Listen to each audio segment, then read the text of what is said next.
नमस्कार दोस्तों, स्वागत है आपका हिंदी नॉलेज शो में। तो दोस्तों, आपको याद होगा कि कल शाम मैंने एक 8 मिनट की वीडियो बनाकर आपको बताया था कि चीन के अंदर एक भयानक आर्थिक तबाही आने जा रही है। चीन के बड़े बड़े बैंक अब डूबने जा रहे हैं और चीन उन्हें नहीं बचा सकता। मैंने देखा उस वीडियो में बहुत से लोगों ने मजाक बनाया था कि चीन बहुत बड़ी अर्थव्यवस्था है, चीन को कुछ नहीं होने वाला। तो खैर, अब मैं आपको जो दिखाने वाला हूं आपको भी हिलाकर रख देगा। स्क्रीन पर आप वीडियो देखिए। ये वीडियो सीधा चीन से आई है। दरअसल अब से कुछ घंटे पहले आधी रात को चीनी सेना के टैंक चीनी शहरों में उतर चुके हैं।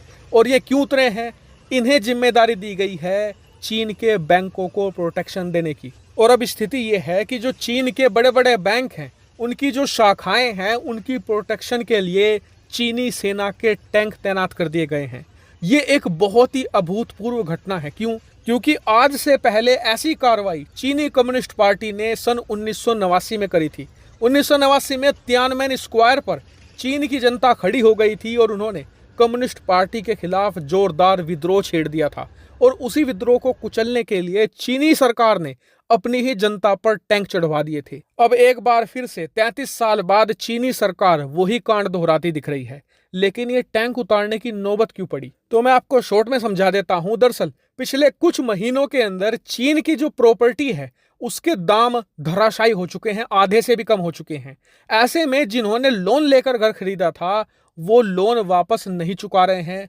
वो अपने लोन की किस्तों का बहिष्कार कर रहे हैं। वो कह रहे हैं कि लोन की कीमत है 60 लाख रुपए, लेकिन अब घरों की कीमत आ चुकी है 20 लाख रुपए। तो हम बैंकों की किस्तें क्यों चुकाएं? जब हम 60 लाख में 3 मकान ले सकते हैं तो हम बैंकों को किस्त देकर 60 लाख में एक मकान क्यों ले? और इसीलिए चीन के जो बड़े शक्तिशाली बैंक हैं उन्हें पैसा वापस नहीं मिल पा रहा लोन का, जिस वजह से वो और फंस चुके हैं। क्यों? क्योंकि चीनी बैंकों के बीच में लोन बांटने के लिए गलाकाट प्रतिस्पर्धा है। अब लोन बांटना है तो इसके लिए आपके पास पैसे भी तो होने चाहिए। और पैसा कहां से आता है? जनता से।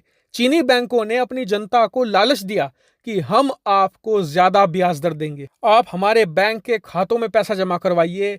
और फिर चीनी बैंक भारी मात्रा में जनता से पैसा लेकर उसे लोन के रूप में बांटते थे। लेकिन जब बैंकों के पास लोन नहीं आ रहा वापस, तो ये जनता को पैसा कहां से दे? और इसीलिए इन बैंकों के ग्राहक वो लोग थे जो बहुत ही गरीब थे, दिहाड़ी मजदूरी करते थे, इसके अलावा लोअर मिडिल क्लास से थे, जिनके पास अपना घर नहीं था। उन्होंने पाई पाई इन बैंकों में जमा करी थी, सालों साल कड़ी मेहनत करके। लेकिन अब हुआ क्या कि अब से 10 दिन पहले चीनी बैंकों ने इन्हीं गरीब जनता के जो अकाउंट थे उन्हें फ्रीज कर दिया कि आप पैसे नहीं निकाल सकते क्योंकि हमारे पास कैश है ही नहीं। और बताया जा रहा है कि जो ये अमाउंट है ना, ये कुछ बिलियन में नहीं है, ये या तो कई सौ बिलियन में है या फिर 1 ट्रिलियन के आंकड़े के आसपास है।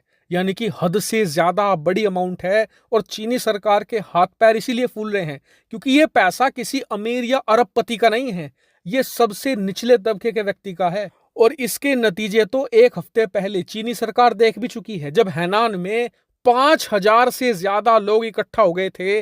चीनी सरकार के खिलाफ 2 दिन तक प्रदर्शन किया था।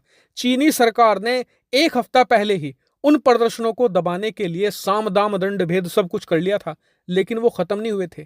अंत में चीनी सरकार ने यह कहा था कि हम जल्द से जल्द आपका पैसा वापस कर देंगे।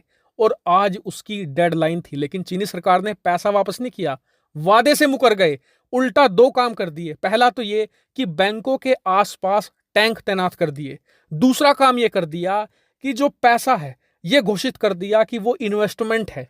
मतलब अब उसके वापस आने की कोई गारंटी नहीं है, ना ही उसकी कोई समय सीमा है कि 1 साल बाद मिलेगा, 10 साल बाद मिलेगा, 50 साल बाद मिलेगा। क्योंकि इन्वेस्टमेंट का तो मतलब ही रिस्क है, कुछ पता नहीं कब होगा, क्या होगा। और अगर उन बेचारे गरीब जनता को इन्वेस्टमेंट करना ही होता, आप खुद सोचिए कि वो अपने बैंकों के खातों में पैसा क्यों जमा करते? वो शेयर मार्केट में लगा लेते। लेकिन उन्हें सेफ्टी चाहिए थी और चीनी सरकार ने अब वो खत्म कर दी है। और इस फैसले के खिलाफ कहीं जबरदस्त विद्रोह ना हो जाए, इसीलिए शहरों में टैंक उतारने पड़ गए हैं।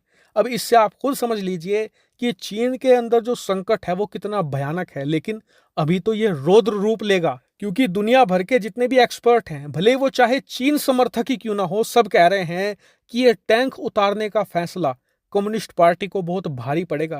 क्योंकि मान लीजिए कहीं पर छोटे मोटे प्रदर्शन हो गए और चीनी सरकार ने उनके ऊपर तियानमेन स्क्वायर जैसे टैंक चढ़ा दिया, तो फिर विद्रोह रुकेगा नहीं बल्कि दुगनी तेजी से फैलेगा। क्यों? क्योंकि जब 1989 में तियानमेन स्क्वायर की घटना हुई थी तो टैंक चढ़ाने की बात पूरे चीन में फैल नहीं पाई थी। इस वजह से विद्रोह खत्म हो गया। लेकिन आज सोशल मीडिया का जमाना है। यहाँ कोई भी बात मात्र चंद मिनटों में पूरी दुनिया में फैल जाती है। ऐसे में चीनी सरकार को यह भारी पड़ेगा। और अगर आपको लगता है कि चीन के अंदर तो नहीं फैलेगा क्योंकि जो इंटरनेट है चीनी सरकार कंट्रोल करती है, तो आपको बता दूं कि इंटरनेट को भी एक हद तक कंट्रोल किया जा सकता है। इसका नजारा चीन को एक हफ्ते पहले दिख चुका है। 10,000 लोग एक जगह इकट्ठा हो जाए बिना इंटरनेट के, हो ही नहीं सकता। ये सब तो हम लोगों ने हुआ बना के रखा हुआ है कि चीन के पास ऐसी टेक्नोलॉजी है, पहले ही पता लगा लेता है कि कौन व्यक्ति क्या सोच रहा है, क्या उसकी विचारधारा है, कौन प्रदर्शन करेगा, कौन विद्रोह करेगा, उन्हें पहले ही गिरफ्तार कर लेता है। लेकिन अगर चीन इतना ही बड़ा कंट्रोल करने वाला है ना, तो अब से एक हफ्ता पहले प्रदर्शन ना होते और आज बैंकों की सुरक्षा में टैंक उतारने की जरूरत ना पड़ती। वहीं अंत में आपको मैं आगाह कर दूं कि चैनल को सब्सक्राइब जरूर कर लेना, क्योंकि आने वाले कुछ हफ्ते बहुत महत्वपूर्ण हैं। ये तो अभी शुरुआत है, असली पूरा खेल तो अब चीन में खेला जाएगा। हालांकि पूरे मामले पर आपका क्या मानना है कमेंट करके जरूर बताएगा। फिलहाल इस वीडियो में इतना ही। Thank you very much for watching video.